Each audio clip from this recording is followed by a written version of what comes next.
Je m'appelle Philippe Berne, je suis adjoint administratif à la ville d'Aix-en-Provence, à la direction de la culture. J'accompagne l'ensemble des projets culturels de la direction, qui sont assez nombreux, puisqu'on fait du spectacle vivant dans l'espace public avec le carnaval, même si ces derniers temps ça a été un petit peu compliqué à cause de la pandémie du Covid-19. On fait aussi une manifestation de spectacle vivant pour le jeune public qui s'appelle Momex. On fait aussi une intervention à la Cité du Livre autour de la philosophie et du cinéma qui s'appelle Ciné Cité Philo. Et puis bien sûr donc les instants d'été qui sont du cinéma en plein air pendant le mois de juillet et août. Donc mes missions elles tournent essentiellement autour de la communication, mais au fil du temps on m'a confié la coordination des instants d'été, donc ça doit faire maintenant 7 ou 8 ans que je suis plus particulièrement en charge de ça, pendant les 2 mois d'été. C'est un festival de cinéma en plein air qui existe maintenant depuis 17 ans. C'est une initiative d'une structure associative qui s'appelait, si mes souvenirs sont bons, le CCAS, et qui envisageait donc pendant les mois d'été de créer une espèce de parcours culturel et patrimonial dans les parcs et les jardins de la ville. Alors, il n'y avait pas que du cinéma, je crois qu'il y avait aussi du spectacle vivant.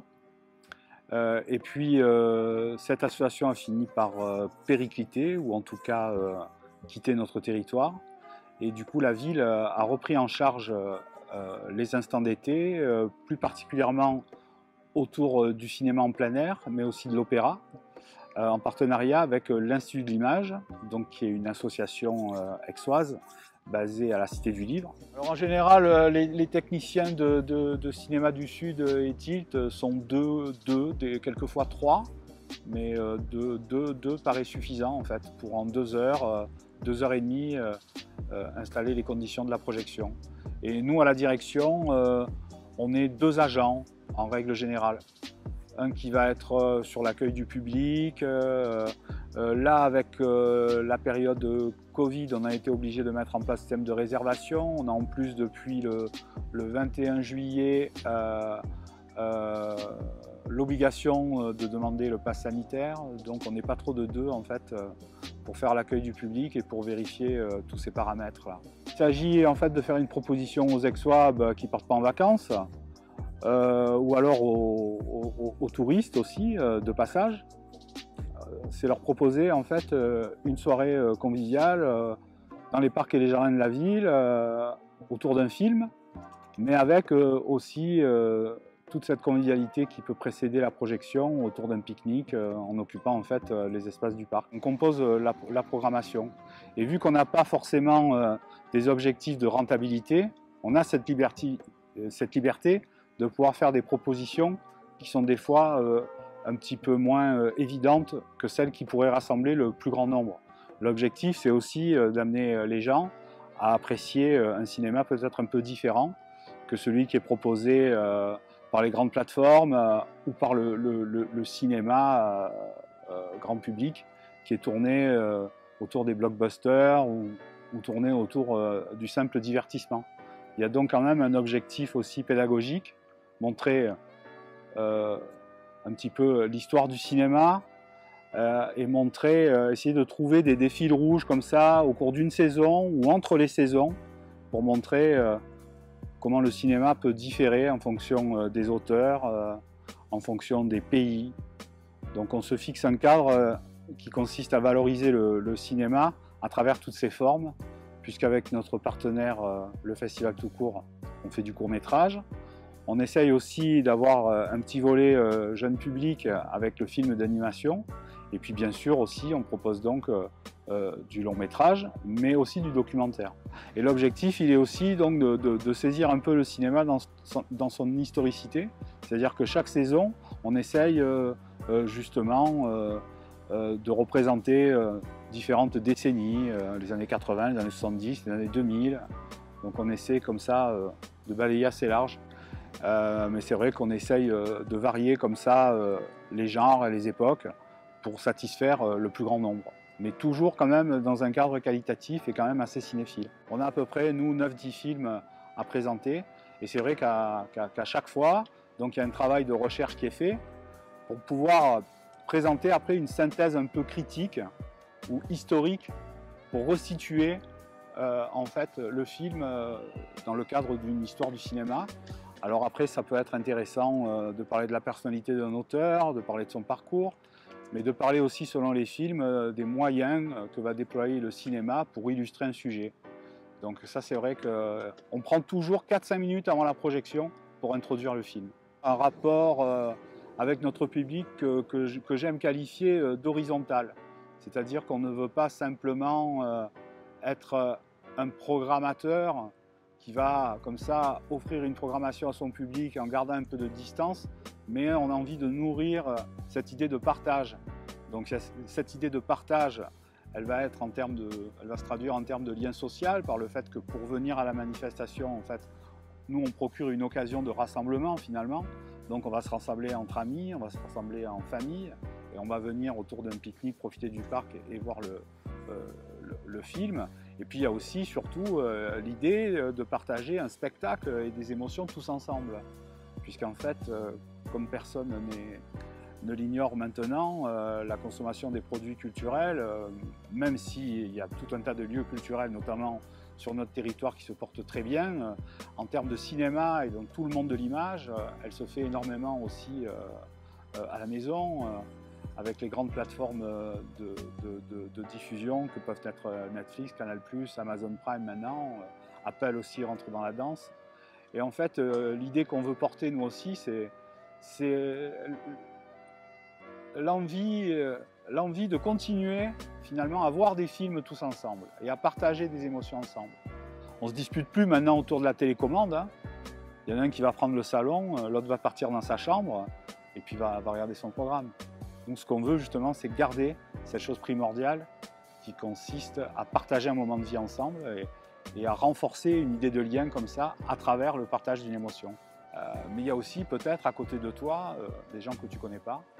Mais finalement, lorsque tu auras vu un film avec eux et lorsque tu auras partagé l'émotion, quand on va se lever, il y aura peut-être un échange de regards, un petit mot échangé sur ce qu'on a vu, des sourires, ou alors des fois quand le film est un petit peu plus triste ou porte un peu plus à la réflexion, on va sentir cette envie d'échanger peut-être, et puis surtout on va sentir quelque chose de plus diffus, c'est une émotion comme ça qui est passée et qu'on a tous partagé ensemble. Et ça c'est extrêmement important parce que c'est ce genre d'expérience qui finalement font qu'on peut former en fait communauté, société, plutôt que d'être tous recroquevillés chez nous.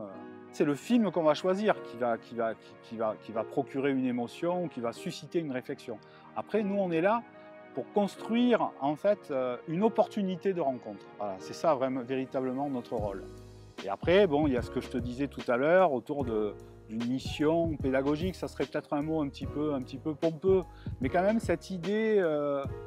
Grâce à cette gratuité et puis grâce à la volonté aussi de notre partenaire l'Institut de l'Image, grâce aussi à la volonté de notre élu à la culture qui est attaché à un cinéma comme ça, de qualité, elle aime beaucoup ça elle aussi, de faire des propositions qui seraient peut-être pas forcément évidentes ou qui paraissent un petit peu plus difficiles, même si on fait toujours attention quand même à faire en sorte que nos choix restent tout de même accessibles au plus grand nombre. Et puis correspondent aussi à ce qu'on attend d'un cinéma en plein air. C'est-à-dire que bien sûr, on va favoriser des films qui vont mettre en valeur le paysage ou les grands espaces, mais pas que. Après, forcément, ça implique certains choix en termes de programmation. On va peut-être éviter des films qui se passent en huis clos, des films comme ça qui peuvent être prodigieux, qui ne vont pas mettre forcément en valeur les paysages. On ne va pas avoir des mises en scène comme ça spectaculaires. Donc tout va être surtout orienté peut-être autour des dialogues ou du scénario, mais là ce sont des films qui sont peut-être plus appropriés à la salle. Nous on essaye quand même toujours de garder à l'esprit cette dimension de spectacle, de grand public et du fait qu'on diffuse les choses sur un très grand écran. Donc évidemment